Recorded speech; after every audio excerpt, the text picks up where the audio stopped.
I'm going to show you the game between Magnus Carlsen and Maxime Vachier-Lagrave from the last round of the Grenke Chess Classic. Remember, if you want to subscribe to the channel, click on the button below, and if you want to support the channel, then do check out the links in the video description to PayPal and Patreon.com.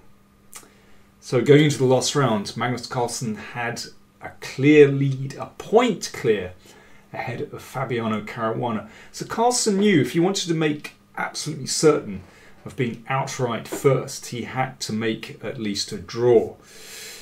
But a draw will be good enough. I mean, these last rounds are curious affairs. The players are really tired and you don't quite know who's going to fight. So anyway, Carlsen had to keep going. Now he played c4 and Vachier-Lagrave just responded in kind. So we have symmetrical English. I think that probably suited Magnus. It's a pretty calm start. But then again, there aren't any long forcing lines, so it means there is tension in the position. So it's possible for both sides to try to play for a win here. Bishop f5 played by Vachier-Lagrave.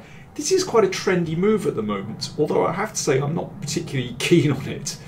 One of the basic ideas is to play queen d7 and bishop h3 to exchange off that bishop, which is a good idea.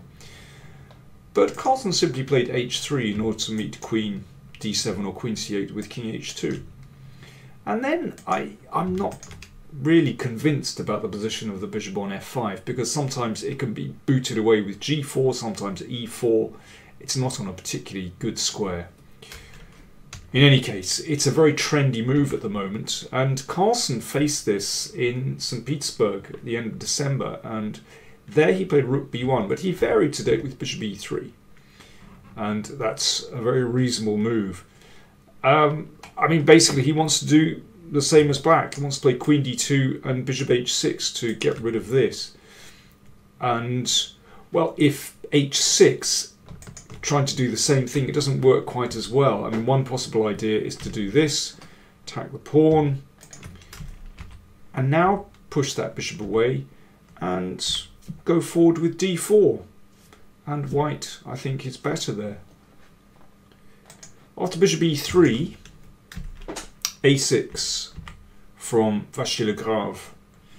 And here d4 doesn't work as well, because black can respond with knight e4, and then the bishops start to work pretty nicely. But queen d2, Carlsen sticks to the potential plan of playing bishop h6 to eliminate that strong bishop, and then it's going to be easier to advance, potentially advance in the center, or maybe get something on the king side much later. So if rook b8, then you can just clamp that with a4. Vachier-Lagrave, after thinking for not too long, lashed out with b5. So this is a pawn sacrifice. Magnus didn't think for very long, and he simply took it. Well, I have to say, why not? Now, of course, there are certain similarities with the Benko gambit, but it is quite a different situation, because in the Benko, then of course white's pawns would be on d4 and e4. Which you might think that space advantage is advantageous for white, but actually it means that in the Benko, black can gain some compensation because those pawns are sometimes overextended, and for example the d3 square can be weak after a c4 and a knight coming in, hopping in here. It's very different with the pawns back here, because white has more flexibility of where to actually position those pawns. Well, let's see how it works out in practice. So queen a5. Basically there are no weaknesses in white's formation here. This is the problem for black at any rate. So rook b8, Maxime plays kind of the normal Benko moves, trying to get some pressure here. Rook c1, yeah, and b3. And everything is actually fine for white. You know, it's very hard to get any kind of pressure against these pawns. And I mean, but what does black do here? One could wait, but white may play bishop h6, and then can perhaps, after the exchange of bishops, think about advancing in the middle with either e4 or perhaps g4 and e3 and d4. I mean, there are lots of options there, but basically I just don't see what black is doing here. So Maxime played e5, bishop h6, continuing the strategy.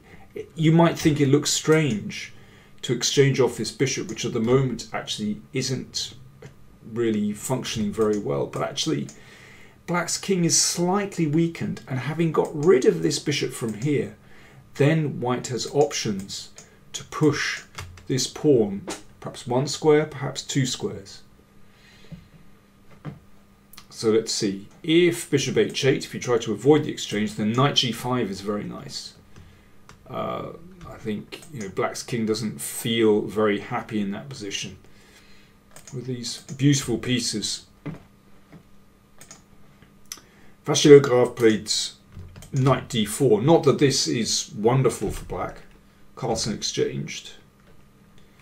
Now, if king takes, we can exchange here and just knight e4. I don't see any difficulty at all. I mean, it's endgame. It's just a clear pawn up for white.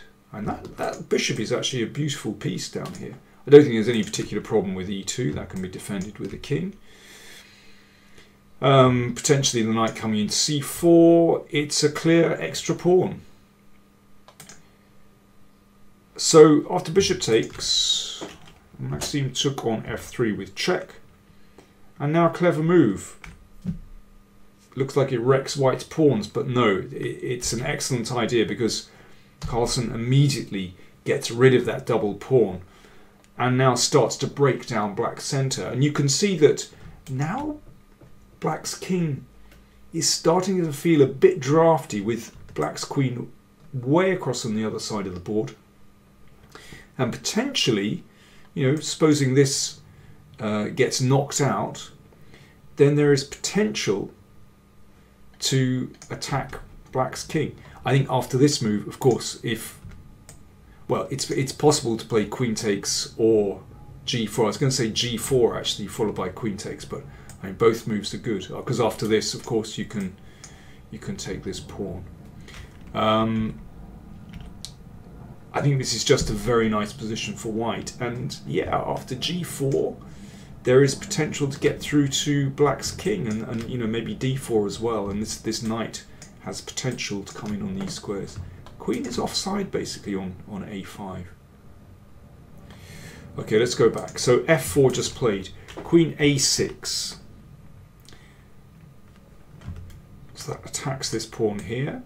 Carlsen exchanged on e5. Well, that looks like a bargain straight away. So both pawns are a little bit vulnerable. Knight a4 attacks the weak pawn, which has to be defended. Not a beautiful move, knight d7, when you have to go back. And that knight is in a very menial role. Simple move from Carlsen. Rook c3, defending this pawn and potentially with the idea of doubling on the c-file. Rook b4. Now, this bishop gets pushed away. It was possible just to play rook c1, but this is certainly a very sensible idea. And I have a feeling that Carlsen would have analysed at least, well, 10 or 12 moves deep here, actually, and probably foreseen the endgame that was coming. So let's work that through. So knight takes pawn played, and this works because that rook is hanging the other side of the rook. So after this, you can see if rook takes rook, we have queen takes rook. Simple. So black takes that pawn back.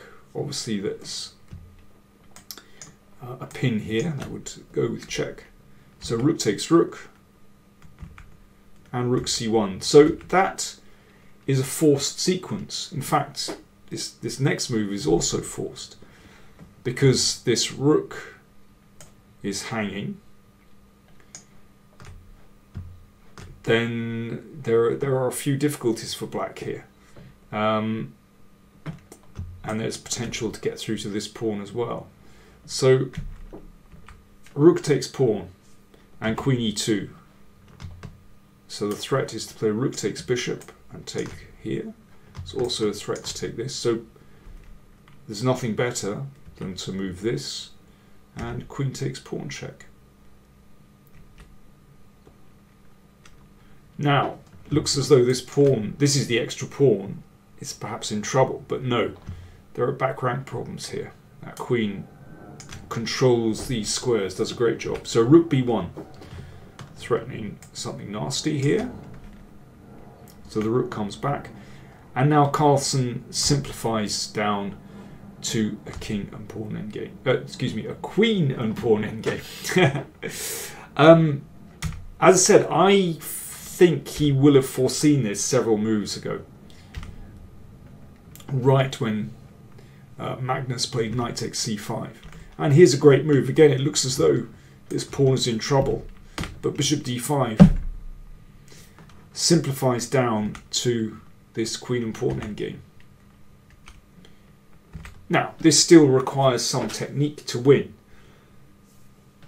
Of course, the problem is that while white is trying to get this pawn up the board with the support of the queen, then white's king is then vulnerable to checks. But one nice way to proceed here is not to rush with this pawn, but instead to open up black's king. And there's very nice technique you can use here. The queen is beautifully placed in the middle of the board. That's where you want your queen in queen endgames, looking at all sides of the board and actually dominating black's queen. So how should white play it? As I said, don't rush with the a pawn, but instead push these. The f pawn does a good job of shielding the king. You can play h4, h5 with potential to go to h6.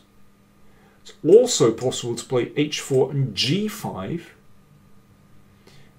and that almost forces an exchange here and pawn takes. So you can imagine that a white pawn on g5, and then black's king is open to checks, and then black on every turn has to be very careful about some kind of sequence of checks, which and then forcing an exchange of queens, and then this a pawn would just roll through. So yeah, one of these plans, h4, h5 or h4 and g5, is very nasty for black. I think that's the best technique in this position. But Maxime didn't want to wait. So often we've seen that the defender just doesn't want to wait passively, and instead they lash out. And that's what Maxime did with h5. Perhaps he wanted to preempt white's pawn advance on the king side. I understand, but actually this makes life pretty easy for white. Takes. A check. And a4, so the pawn advances. Okay, got to watch out for the perpetuals, but no problem. We re-centralize with queen d5. Such an important square. f5. I mean, black doesn't really have anything better here. And now a5, that pawn is rolling, and remember, it could be a simple way to proceed just by checking and advancing again to cover that pawn. f4. Okay, don't want to allow that one, looks complicated. King g2 stops f3. And now black is running out of moves here, actually. You can see when the king is exposed, it's open to checks, maybe exchanging queens, or yeah, maybe a check and advancing the a pawn.